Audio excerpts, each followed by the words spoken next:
On est dans un système qui rend tout le monde dingue. La démarche qualité, ça rend dingue, ça tue, ça rend dingue. Les gens se suicident, se jettent par la fenêtre avec la démarche qualité, d'accord ?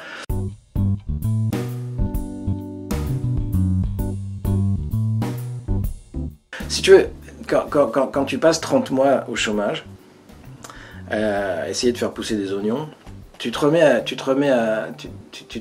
vivre, en fait. Sauf que tu arrives à la fin de tes droits. Et là, c'est un moment extrêmement angoissant. C'est un moment qui est vraiment dangereux, en fait. Parce que tu réalises qu'il va falloir que tu retournes dans la fournaise, que tu retournes à l'emploi. Or, ça fait 30 mois que tu n'es plus employé, mais que tu travailles. C'est-à-dire que tu fabriques des choses intelligentes avec des gens. Et il va falloir que tu retournes t'aliéner dans un truc à la con. Dans mon cas, il aurait fallu que j'aille mendier une collectivité publique pour qu'il m'engage comme chargé de mission territoriale de développement local, de je sais pas quoi. Enfin, tu vois, en gros, voilà, des trucs comme ça. Et en fait, tu t'aperçois que tu peux pas le faire. C'est impossible. Alors, il y a quelque chose qui s'est cassé. Donc, il y a une période qui est très, très effrayante. Tu te dis, mais... je peux pas, en fait. Mais en même temps, il faut payer la baraque, tu vois. Le hasard a fait qu'il y a eu une combinaison de facteurs qui fait que je me retrouve à faire une expérience à Avignon qui est, je monte sur scène et je raconte tout ce que j'ai vécu. Mais c'était vraiment une expérience, c'était un one-shot, comme ils disent, c'était un gag. Je monte sur scène, je me colle un nez rouge et je raconte. Sauf que moi, ce que je propose au directeur de théâtre avec qui on discute, c'est de tout raconter. C'est la fameuse anecdote que j'ai déjà racontée, où je lui écris vraiment que je voudrais parler 72 heures. Et où je lui propose de monter sur scène et puis de tout raconter. En fait, je veux me purger. Et c'est ça la base d'une conférence gesticulée. C'est-à-dire, c'est soit je fais une conférence gesticulée, soit je fais un cancer au stade où j'en suis arrivé. J'ai tellement compris de choses du système. Je ne veux plus retourner dans le système, mais je comprends le système. Qu'est-ce que je fais avec ça ? Je veux dire, je déprime chez moi, je me fais une dépression nerveuse, je fais quoi avec ça ?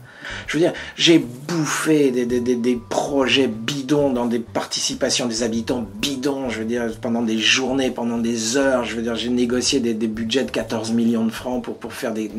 Enfin, tu vois, je veux dire, mais quand tu fais ça, tu t'aimes pas, tu détruis ton image de toi. On est dans un système qui rend tout le monde dingue.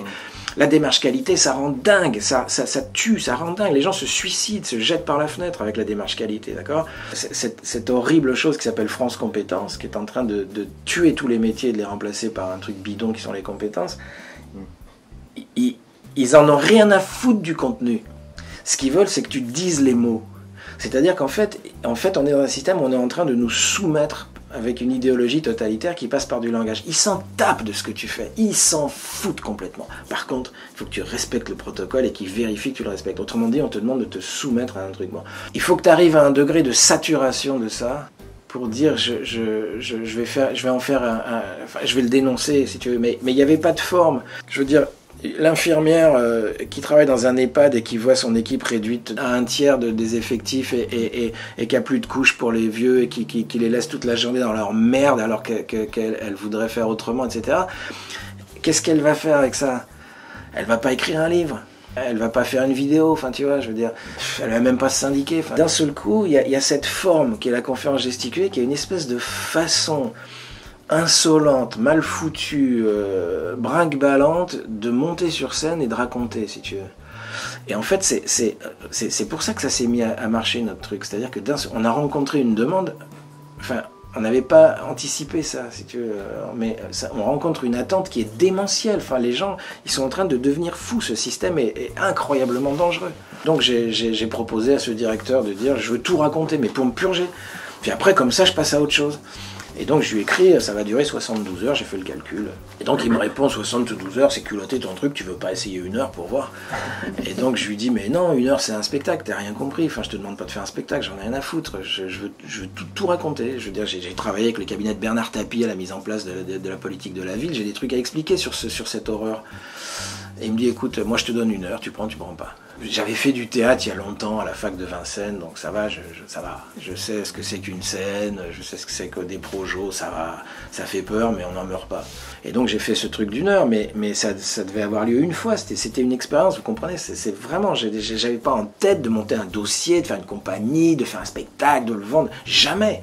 Et en fait, ce qui se passe, c'est que ce truc va provoquer une espèce de réaction. À Avignon, je commence à avoir des articles, il y a des gens qui m'envoient leur public.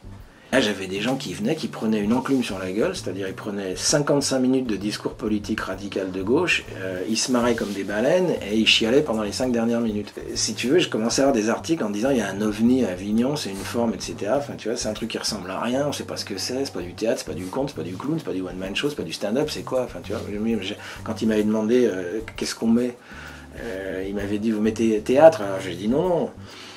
Conte, je dis arrêtez, vous allez me fâcher avec tout le milieu du conte. Enfin tu vois, et puis au bout d'un moment, là, le mec il me dit mais on met quoi? Et je lui dis mais mettez conférence gesticulée. C'est une bêtise si tu veux. Mais une bêtise qui est foutrement efficace en fait, parce qu'il y a un oxymore, c'est-à-dire dans conférence et gesticuler, ça peut pas aller ensemble, c'est impossible. La droite le récupérera pas. La droite peut pas être gesticulante, c'est pas possible. Enfin, tu vois, c'est forcément de gauche ce truc normalement. Enfin, tu vois, qui a envie de faire une conférence gesticulée? Enfin, donc voilà, donc c'est parti comme ça. Et puis en fait, ce truc-là a fait boule de neige. Et un jour, moi j'ai dit au public, j'ai dit écoutez, on a mis un cahier à la sortie, s'il y a des gens qui ont envie d'essayer, mettez vos coordonnées. Mais on pensait qu'on choperait 1 ou 2 noms. En 2 soirs, on a eu 50 noms. 50 personnes ont laissé leurs coordonnées en disant je veux faire ça. Et là, on s'est dit ok, là on vient de toucher un truc, il y a quelque chose qui nous échappe complètement, donc on s'est mis à travailler la question pour de vrai. Là, on a imaginé la formation sur 12 jours. On a essayé de comprendre comment ça marchait, pourquoi c'était puissant, pourquoi c'était politiquement... tu vois, c'est une forme de vulgarisation politique, on est d'accord, hein, de la part de quelqu'un qui n'est absolument pas légitime, qui n'a pas fait d'études au CNRS et qui monte sur scène et qui ramène sa gueule alors qu'il n'est pas supposé le faire. Et donc, on s'est demandé comment ça marchait. Donc, on a compris l'histoire de l'incarnation. On a compris que ce qui fonctionne, c'est pas le discours, c'est la façon dont la personne habite ce discours. Tu vois, voilà, on a développé cette espèce de mélange. Alors on a utilisé une image qui est mélangée du savoir chaud et du savoir froid, c'est-à-dire mélangée de l'expérience personnelle avec des analyses théoriques produites par des universitaires très savants, etc. Et cette rencontre entre les deux, elle est explosive. Et en fait, on aurait pu s'en douter, parce que ça a été analysé par Boltanski pour l'explosion de mai 68. En fait, c'est un sociologue français qui est un disciple d'un autre sociologue qui s'appelle Pierre Bourdieu. Et Boltanski, il dit il y a un truc qui ne va pas avec l'analyse de Bourdieu. L'analyse de Bourdieu, si on la suit à la lettre, il ne peut pas y avoir de révolution, il ne peut pas y avoir de révolte. Parce qu'en fait, Bourdieu montre la reproduction de la domination. Sauf qu'il y a des révoltes. Et donc Boltanski va travailler sur qu'est-ce qui fait que ça pète. Et en fait, Boltanski, il dit ça pète quand la critique sociale et la critique intellectuelle se rencontrent. En gros, quand Billancourt rencontre les étudiants, si tu veux. Et donc c'est ça qu'on fait dans les conférences gesticulées. Dans les conférences gesticulées, on mélange de l'expérience du métier avec de l'analyse intellectuelle. Moi, j'ai travaillé pendant 15 ans avec des intellectuels qui n'ont pas la moindre idée de comment ça se passe sur le terrain. Moi, j'ai vu des mecs, Bernard Rem, Simon Vull, écrire des livres très intéressants sur les dispositifs d'insertion, en n'ayant jamais mis les pieds dans un dispositif d'insertion. Tu vois, je veux dire, ils ont une espèce d'analyse extérieure. Et puis les gens qui font de l'insertion, eh ben, le soir, quand ils rentrent chez eux, ils ont vraiment autre chose à foutre que de lire des bouquins de sociologie. Donc, il n'y a pas de rencontre entre l'analyse intellectuelle et le vécu social. Dès que quand tu arrives à provoquer cette rencontre, c'est ce qui se passe à mon avis chez les Gilets jaunes, quand tu arrives à provoquer cette rencontre, tu fais un cocktail extrêmement explosif. Et tout est fait pour l'empêcher. Tout est organisé pour que cette rencontre n'ait pas lieu, pour que les intellectuels restent dans leur coin d'intellectuels et que les travailleurs sociaux restent là-bas. Quand est-ce qu'un travailleur social lit un livre de sociologie? Quand il est en formation, éventuellement. Mais excuse-moi, quand tu rentres chez toi le soir après une journée dans ton centre social, tu lis un bouquin de policier, tu mates une série, tu regardes la dernière saison de Game of Thrones, tu vois, mais tu te tapes pas du Bourdieu, c'est pas vrai, ça n'existe pas. Donc si tu veux, cette rencontre, elle n'a pas lieu. En fait, la conférence gesticulée, c'est d'essayer d'organiser cette rencontre.